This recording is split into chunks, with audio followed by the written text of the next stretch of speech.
Good morning and welcome to Qigong Live Online. Good morning. And so today, somebody asked me the other day a question about hand positions and hand positions in Qigong. And I know in yoga there's lots and lots of different things in connection with the hands. Well, there is in Qigong as well. So I'm going to do a couple of them just to talk a little bit about what's actually happening in the hand and the meridians involved, a little bit more than just the hand shape itself. Now, I've got a plane going, a helicopter, just wait for that thing to go across. So we're talking about the different energetics of it. It's not just the hand things itself. So there's a couple of classics we do in different systems. One is we use in heaven to earth, we use the sword fingers, which is this one, which is the two fingers touching your ring finger and your little finger are touching your thumb. So that's your lung meridian and your Sanjiao and your heart and your small intestine are linked together. And the other two fingers together, which is your pericardium and your large intestine, are linked together. Now, pericardium goes one way and the large intestine goes the other way, but they're linking those two together. And they're both organs, one's yin, one's yang. Yep. So this idea of that, so then once you do that, then the energy comes out. Once you touch the fingers together, you connect the two energetic fields of the two of them together. And so the energy coming out through the fingers is different. It's like the energy of the yang, and say the yang comes in and the yin goes out. So it creates an energetic fluid motion of energy. One's coming in, one's going out, the same thing. So you're creating this band of energy. It's not just going out, it's going in and out. Yep. And the other one's connected. So we created the bypass energy in here, so recirculating this energy, and then that's going out through the pericardium, and then it's coming in through the large intestine. So that's that finger. That's what's happening with those fingers. So they call it sword fingers because when you do a Tai Chi sword form, which I do Tai Chi sword form, you use that fingers. Yeah. And so when you're doing the sword, you're holding the sword, you hold these fingers and you use the sword fingers to do symbology of the sword. Yeah. And so there's an energy that comes out of these hands, and it's like having two swords in your hands. Even though you've got one, there's two swords. The energy's coming out of this hand, and you've got the sword in the other one. And you have this like waving swords around with happening inside the hand, yeah, when you're doing this motion. So that's the sword fingers. The other one we use is dagger fingers, which we use for the head massage Qigong techniques. And that's the one where we have the same thing again, the thumb, the Sanjiao and the lungs and the large intestine, small intestine together. And this time the two fingers, one sits over the top of the other one. Now, which way that is, of course, is the large intestine meridian sits on top of the pericardium, looks like that. Now the energy is all coming out through one finger. Yep, so remember we have sword fingers coming out through two. Now as soon as you make dagger fingers, which this is called, now it's just coming out through one finger, which is your pericardium finger. So you've got all the energy of the hands going out through one finger. So you're connecting up all the meridians, the 6 meridians in your hand, and they're going out through the one finger and to the point. And when you're doing the head massage, you're using one point to stimulate the points when you're doing we're using dagger fingers to do that. Yep. So the dagger, what they're talking about, the dagger is it's a small weapon that has one blade. Yep. The sword has two blades, one side, so it has a yin and a yang side of the blade. If you think of a sword blade, it has, it's a what do they call it? A double-edged weapon, double-edged weapon theory. We have one side and we have the other side, and they're both sharp on a sword. And of course, in Chinese medicine, to understand, we have a yin side and a yang side. So when we're doing the sword fingers, we have a yin side and a yang side of our sword, which is the same as having a whole sword. But when you've got a dagger, the dagger just has a single point. It's not a, you can get daggers with blades both sides, but normally it's only blade on one side. Yep. And that's why they call it a dagger. So then we're back to having one finger. So we've got one going out, and it happens to be the yin that's going out of the dagger. So you've just got one blade. And that's the understanding why they call it sword and dagger fingers, because it's the understanding of the sword itself, or the blade itself, how it energies. So when you're doing sword forms, you're using a sword that has both yin and yang. Yeah, the yin and yang side. When you do a saber, which is just one, it's got one cutting blade and the top's flat, then you've got back to having one sword form again, one blade, just like the dagger idea of the dagger, but now it's a big dagger, and then it has one cutting blade. So when you're holding that and you're using it in a particular way where it's just going down one side of the blade. But as I say, when a sword, it does both sides. When you have a samurai sword, which is a the Japanese mastery sword, then it has one blade as well. Yeah, and they learn how you've seen the masters, and I've witnessed a master cutting huge big bamboos with one strike and just going straight through it. And you go, how do they do that? And then you see other people who are doing it, just hacking it, and they can't do it, and you just cut it clean through one blade. But it's not to do with the blade. What it is to do with the blade, because those blades are an incredible piece of steel, how they make them. But it's got everything to do with the energy going down the sword that he's using his hand for. It's what's coming out of his arm is going into the sword, which is the intention. And the intention is a very, very sharp thing. And so he's adding the intention energy into the blade's energy, and then that's what's cutting through the bamboo, not just the energy of the blade. Yep. So that's these two fingers. That's those two. Oh, Mark, good to see you in the class today. So this is the two ideas of these two fingers. So the replication of what it's like to actually have a sword or a dagger. Yep. So we'll go into another one. We'll go into Bhagwan Jin that uses two different hands at the same time. It uses the archer's hand, which is that hand, yep, which has three fingers sitting down, one facing up and the other thumb connected. So you've got that idea. That's the archer's hand, and you sit on the palm of your hand. It goes that way. It doesn't go that way, so you're not pointing that way. It's actually sitting on the palm of your hand that way. So the energy is coming out through Lao Gong in the palm of your hand. You've got one of the energy connections. You've got your large intestine is like an area which is drawing the energy in, and your lung meridian and all the other meridians are connected into the center. So if you could see the energy ball coming out of that, if I did it to the side, if this was a science fiction movie, well, not the science fiction, you can't see in science fiction, they let you see it, but this one we can't.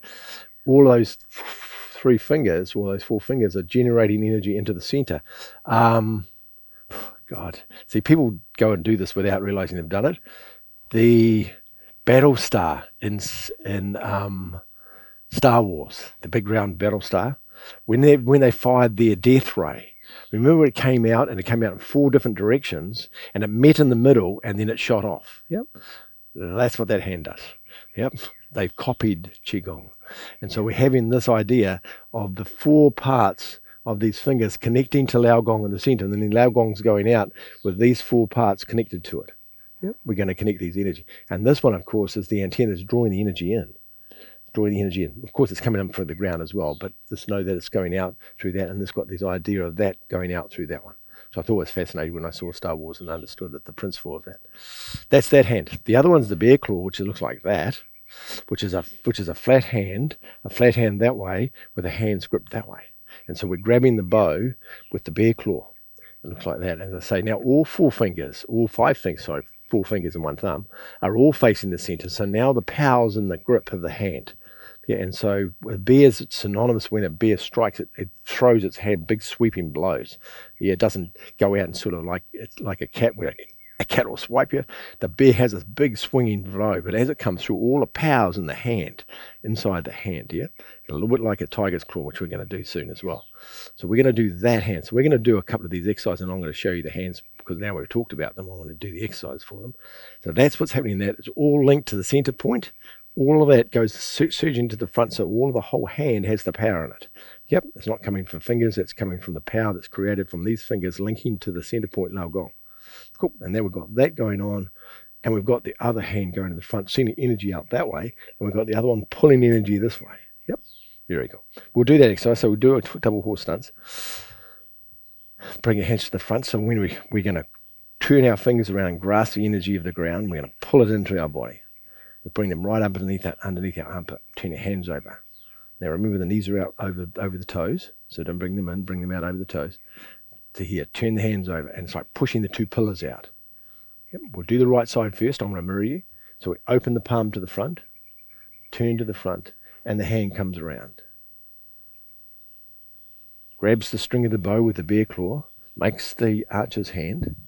Now you can see what's happening now. And now I've got this power pulling the string, all the power is pulling the bowstring back. Yeah.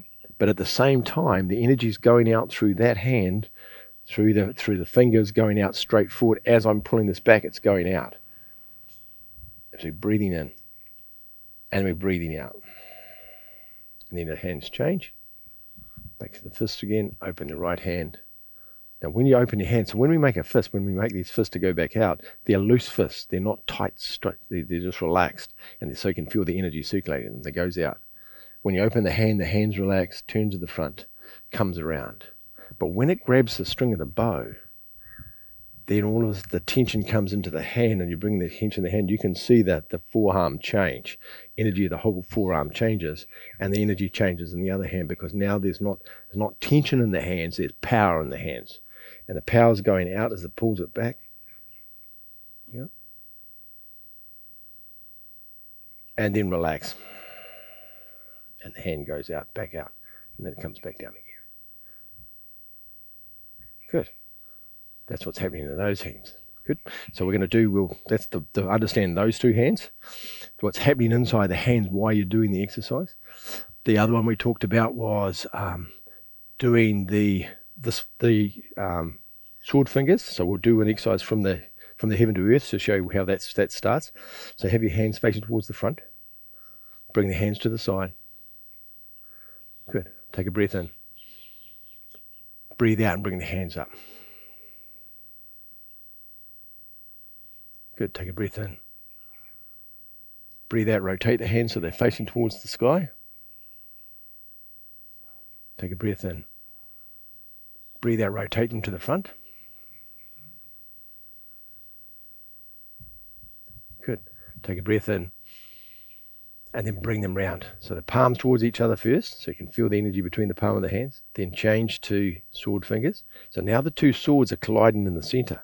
So we have the yin and the yang meeting the yin and the yang of the other one coming the other way. Then they bend into each other and they come towards your heart. So what we've got going on now, I'm going to turn them over so you can see, we've got all four fingers touching each other from the hands. Fingers, yeah? So now we've got the yin-yang on this side and the yin-yang on that side all connected together. Now we've got two yin-yangs from both the hands, from the yin hand and the yang hand, and they're both going into your heart, and the other ones are touching your thumbs.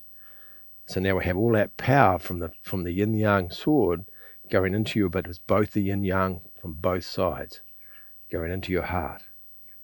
While we're standing in the posture, you're drawing energy up from the ground, around your arms, and then back out through your sword fingers into your heart. Yep, and then open our heart. And then return the chi back to the lower dantian. That's what's happening with those fingers. Good. We'll do Qigong, which is the point on the outside of your eyebrows. Good for your eyes. Qigong, it's on it. So if you roll your finger along the outside of your eyes, you'll feel there's a little hole in the bone just on the top of the orbit of your eye. The bone orbit of your eye. You can feel a little hollow, little notch. That's where Qigong is. Good point for your eyes. So we're going to do that. So we'll make the dagger fingers. Remember, it's the index finger, to make sure call it the right finger. The index finger touches the middle finger. It looks like that, yeah. And we start from the center with this particular exercise from the Duan head massage. And it starts from the center and it strokes the eyebrows out till it gets to the point on the outside. Good. And then we're going to go circles forward. And you're going to do 9 circles forward. Yeah. This is good for your eyes. Go forward 9 times. 7, 8, and 9. And then you're going to go back the other way. 1, 2, 3. So you're going backwards 9 times.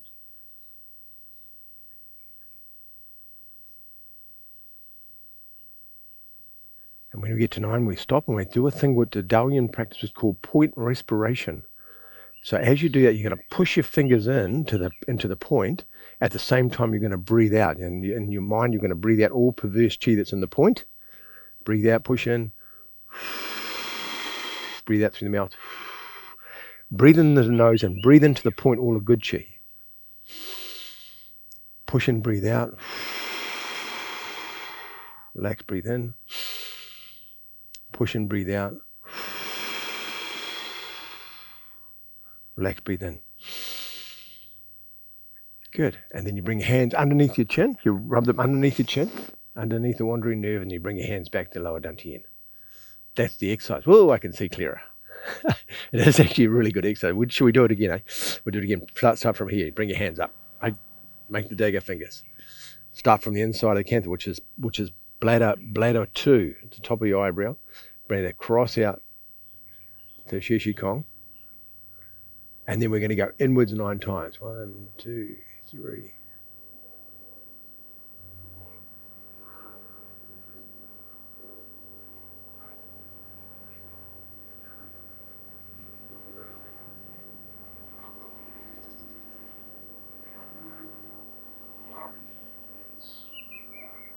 Then do point respiration. Push them in and breathe out. Relax, breathe in. Push and breathe out. Relax, breathe in. Push and breathe out. Relax, breathe in. Bring your hands underneath the wandering nerve, underneath your chin. And return the chi to the lower down to the end. Oh, I can see them clearer. Love those exercises. They're actually those exercises are part of the Qigong healing series on the website. There's a Qigong series that does the ears. There's exercises for the ears, exercises for the eyes, Qigong exercises for the eyes and the ears. They're a part of one of the healing Qigong series on the website. You can see the playlist and you'll be able to find it. They're under the healing Qigong series. You'll find it. That's what their practice is from. So the next one we're going to do is the last one we're going to do. We'll do one from the 5 animal Qigong, and we'll do the tiger one because I like the tiger one. And this is there's lots of different ways you can do this exercise, and lots of variations to it. So know that there's more than one way of doing it. It's like the 5 elements. There's lots of different ways you can do 5 element exercises too. Well, this is a different one again. So we're going to start with your hands facing towards the bottom. So I need to show you the hand first.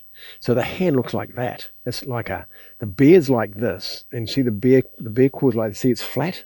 It has this flat thing across it. It's like that thing. It's like a hammer. It's like the fist of the fist not that way. Should I say the fist not that way? It's flat and it goes straight across. But that hand's like that, so it goes straight across. So it goes out through the knuckles too. You see. So we've got that idea. But the claw looks like that. It's different again. So the claw doesn't necessarily have to be flat because you can have the claw forward and backwards because they can move the claw. But the hand doesn't change. But the hand's not like that. It's like that with the hands like a claw of an animal, like you're scratching like that. So it has that feeling. Now, before we do the exercise, you're going to have the experience of loading your hand up and unloading it. Now you do that on the out breath. It's part of the exercise and we'll show you when to do it. So you breathe out, and as you breathe out, you feel the energy in your hand going into the hand, and you feel the hand getting harder because as the energy goes in, it makes the fingers really tough. They're tough. I don't know if you can hear that. The fingers are hard, and you do that as you breathe out, and all the energy goes to the fingers. They get hard. It's like the nails of the tiger. They become really hard. So your hand is. It's not like that where the hand's all soft. They're actually hard. And you do that on the out breath, but what you don't want to do is flex your muscles to do this. Now, this is the key to this, is how do you make an energetic hand without making a muscular, without doing it with the muscles of the fingers? I don't know how I can show you that. How I can do that, and then I can do the same hand, but then I do it energy-wise. But it's still got the energy in it, but it's not got all the tension of the muscles. So that's what that hand feels like. So to understand how we do that is with the breath practice. So as you breathe out, you make the hand, the claws, and as you breathe in, relax the hands. Breathe out, make the claw, but make it with energy, not muscles, and breathe in. So you won't see my forearm change as I make that. If I show you the muscle one, if I do that and I make the muscle, see how my forehand changes? You can see all the muscles stick up, and then relax. But what we're doing is we're making the claw, but the hand, the arms are not getting tense, and then relax. The claw, and I can feel the hand getting really hard, but the muscles aren't engaged, and relax. Now this takes a little bit of practice to understand the principle what I'm talking about, but it's just understand it as an energetic hand, it's not a physical hand. Good. And relax. So you're learning how to project energy to the hand to make this hard hand. That's got no muscle. It's not a muscle hand. It's an energy hand. Okay. So the exercise comes up from the bottom. Before you do that, you turn the hands up from the bottom. We'll do a particular. As I say, there's lots of different ways. We'll do a particular version of this. Turn your hands up, and then you turn your hands up. Make the bear claw, so they're upside down. Good. And then relax your hands. Bring the energy up. turn them over at yin tongue. Now, some people turn it over at your heart. We're going to turn it over at yin tongue. Push up towards the sky. Then we're going to turn the hands around to the front, and then you're going to make the bear claw with the hands facing the front. The tiger's claw, sorry, and then you're going to bring the tiger's claw down. You bring your elbows down so your hands are about the same height as your head, about there. And then what you're going to do is you're going to move your arms back, and you're going to put your chin out and your chest out and do that. Now I'm going to do this to the side so you can see that. So when we do that motion from here, I'm going to pull my shoulders back. I'm going to put my chest out, and I put my head up. And I'm doing that, and then I'll exaggerate so you can see it. I'm doing this. Yeah, or I'll go slightly to the side so you can see it better, like that. And then I'm going forward. So as I breathe in, I'm feeling the energy go into my hands. And then I'm relaxed, going back to the sun. Pulling back, stretching. Relaxing back to the front. Good. And then release the hands, and then bring the energy back to the lower dantian. We'll try that again. Great exercise. Turn your hands over the bottom, grasp the fingers so you feel what it feels like to grasp the energy in your hands. See, my hands are pinky red now. Relax the hands, bring the energy up. Turn it over yin tongue between your eyes. Push up towards the sky. Turn the palms to the front. Make the tiger's claw. Bring it down. Do it with energy. Feel the energy coming down your hands. So your hands are beside your head. Good. Then breathe in. As you breathe in, feel the claw. And relax the hand and the chest and breathe out. Breathe in, feel the claw. Relax, breathe out. So feel like the mighty tiger, and he's grasping his claws and he's roaring, going, and then relax. When you're doing this claw with muscles, don't do it with muscles, do it with energy. Breathing in. Relax. All time, breathing in. Feel that power in your hands, the power in your chest. You can do the tiger's roar if you want. Breathing in. Breathing out, relax. Good. And then bring your hands down the front, relax. Very cool. Now, if you have a look at your hands, they'll be pink like that. And you'll get all the blotchy things because all energy's gone to your hands. All those exercises are bringing energy to the hands. And so this is how they talked about the animals, because it's to understand principles. The hands were the particular hands of the animals, so you understand the principle of what's happening inside the hand. The bear's claw has the energy in the palm of the hand. The bear's claw has the energy in the fingers. The tiger's has it in the claws. Yep. We talked about the two different swords. We talked about the sword fingers has the idea of the double-edged sword, the yin and the yang. And then we had about the dagger fingers, which has one blade, which is just going out through the yin. Yeah. So understanding everything they do with their hands, there's a reference to why they use that hand. It's not just a figurative. It's all about the connection to the meridians and its connection to the energetic and how it's used inside the body. Yeah? So hopefully that's useful anyway. As I say, there's lots of them, but there's a few that we do. It's part of exercise that we do in our sets of exercises. Through the Forest Rock School, we use these particular ones. So I've yet done the ones that we are. There's lots of different exercises that use hand motions. Yeah, that's just some of the ones we're teaching. Anyway. Hopefully you found that useful, and have a beautiful day, everybody. And take your tiger for a walk. Very cool. No, don't do that. Remember, it's a passive tiger. Very cool. Roll back on your thumbs. Left hand underneath, right hand on top. Relax. More hand gestures. Qigong, make a fist. It's an empty fist. Cover with your right. Bring it towards your heart. And then bring your energy down to your lower dantian. Very cool. There you go. Step back. Have a beautiful week, everybody. We'll see you next week. Have a great week. Be out there in the world doing what you do. Do the things you love the most. Bye-bye.